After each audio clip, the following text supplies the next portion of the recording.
I grew up in India, and so I was there from 3rd grade on through graduation from high school. And it's hard to live in a country like that for that many years, almost a decade, as an impressionable kid, and not turn around and say, okay, I need to figure out a way to help.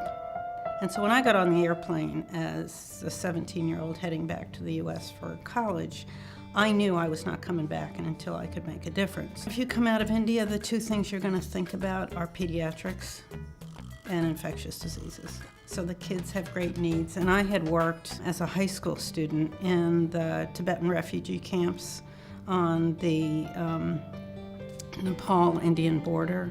And I had worked in the leprosy villages along the Grand Trunk Highway, and I'd worked in Mother Teresa's orphanage. So I was interested in service work from the get-go, but the infectious disease issues were predominant, the lack of safe, clean drinking water.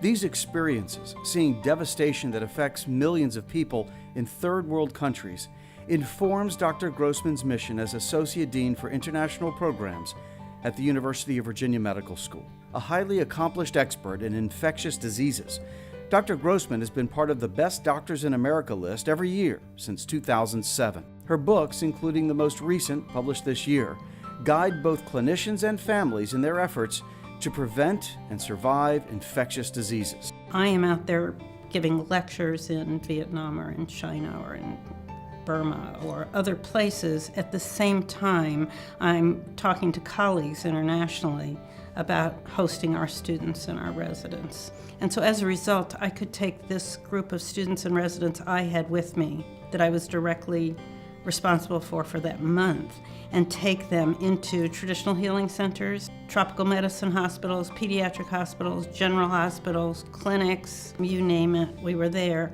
as well as just a walk through a marketplace is going to show you that you've got raw sewage running under your feet and you've got produce and meat and everything else that's unrefrigerated, so I can give a public health lecture in the marketplace.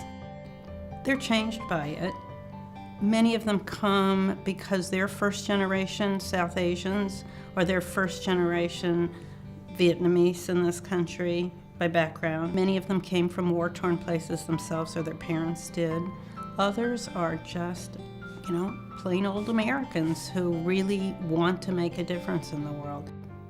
What I would like to leave behind is 100% of our students have either international training or training that is out of their usual. So they could be in inner city New York in a clinic, or they could be at a Navajo reservation out in the West, but somewhere where their own comfort zone is uncomfortable.